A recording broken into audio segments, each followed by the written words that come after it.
వెళ్ళిపోతే ఆ ఇంట్లో గలిబిలులు మొదలవుతాయంటండి. రెండో మాట చెప్తా ఉంది చూడండి, ప్రసంగి గ్రంథము 5వ అధ్యాయం 12వ వచనంలో వాళ్ళకి ఆరోగ్యం అనేది ఉండదంటండి. ఏమండి, మరి మిగతా వాళ్ళకు ఉండట్లేదు, మిగతా వాళ్ళ గురించి మనకెందుకు? దేవుని మందిరానికి వచ్చే నీవు ఆదివారమే పనిలోకి వెళ్ళిపోతుంటే, ఆదివారమే సంపాదించుకోవడానికి ఉద్యోగంకి వెళ్ళిపోతా ఉంటే బైబిల్ గ్రంథం సెలవిస్తుంది, ఒకటే గలిబిలులు మొదలవుతాయి, రెండు ఆరోగ్యం ఉండదు, సరిగ్గా మనశ్శాంతిగా నిద్రే పట్టదంటండి. ఈరోజు ఆరోగ్యం లేకపోవడానికి, నిద్ర పట్టకపోవడానికి గల కారణం ఏంటంటే నువ్వు ప్రభు మందిరాన్ని విడిచిపెడుతున్నావు కనుక, కేవలం ధనాన్నే ప్రేమిస్తున్నావు కనుక, ధనాపేక్షకే చూడండి ఆశపడిపోతున్నావు కనుక ఏముండదు అంటే కనుక ఆరోగ్యం ఉండదంటండి. ఏమంటే బైబిల్ గ్రంథం సెలవిస్తుందండి, వాళ్ళకి మంచి ఆరోగ్యం ఉండదంటండి, నిద్ర పట్టదంటండి. అందుకనే హాస్పిటల్ తిరిగే వాళ్ళు ఎంతమంది అండి? ప్రభు మందిరానికి వెళ్తున్నారు, వాక్యం వింటున్నారు, అన్నీ చేస్తున్నారు, కానీ ఎందుకు అనారోగ్యం వస్తుందో తెలుసుకోలేకపోతున్నారు, ఎందుకు బాధల పాలైపోతున్నారో అర్థం కావట్లేదండి.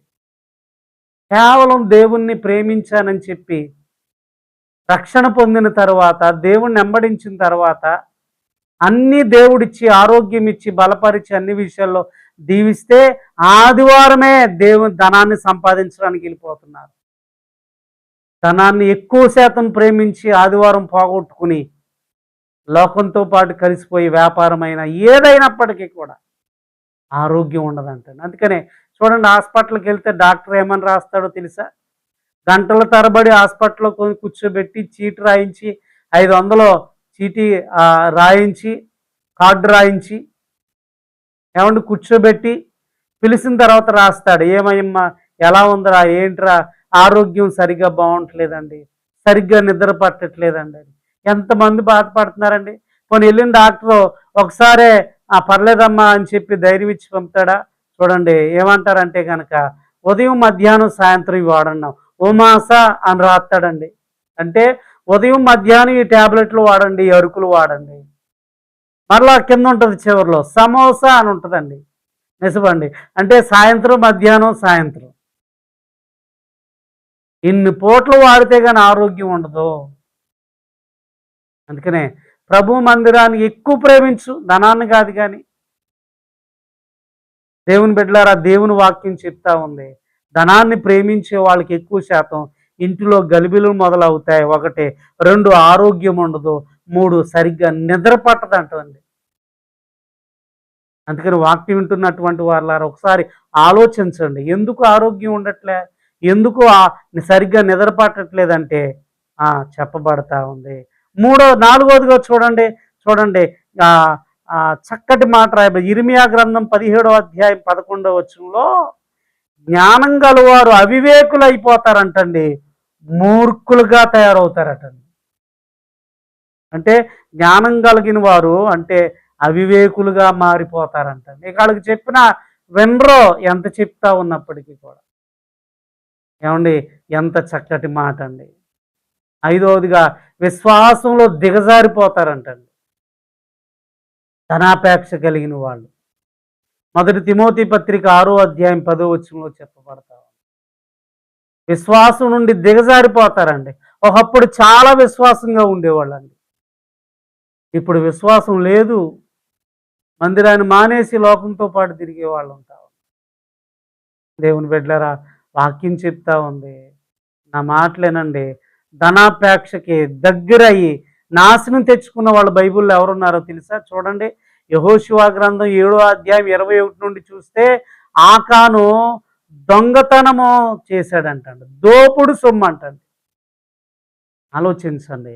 మత్తయి శుభవార్త 26వ అధ్యాయం 15వ వచనంలో ఎందుకు 15 నుంచి 16 వరకు అని చెప్తున్నాడంటే కనుక, నీ నామమును చూడండి మీకు అప్పగింపబడిన నాకేమి అంటున్నాడు, 30 వెండి నాణేలు నీకు ఇస్తానంటే యేసు ప్రభువుని అమ్మేశాడండి యోధా ఇస్కరియోతు. ధనం మీద ఆశ, ఏమంటే దోపుడు సొమ్ము కోసం వెళ్ళిపోయినటువంటి వాళ్ళు ఉంటా ఉన్నారు.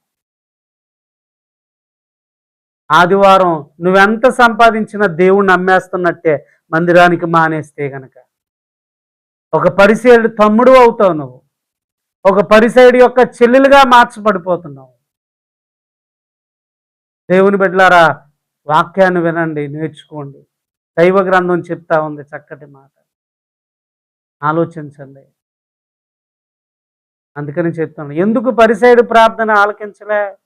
ఒకటి ధనాపేక్ష కలిగిన వాడు, రెండు మాంసాపేక్ష కలిగిన వాడు, మూడవదిగా పరిసయ్యులోని చూడండి, మాంసాపేక్ష కలిగిన వాడు, ధనాపేక్ష కలిగిన వాడు, మరణాపేక్ష కలిగిన వాడు.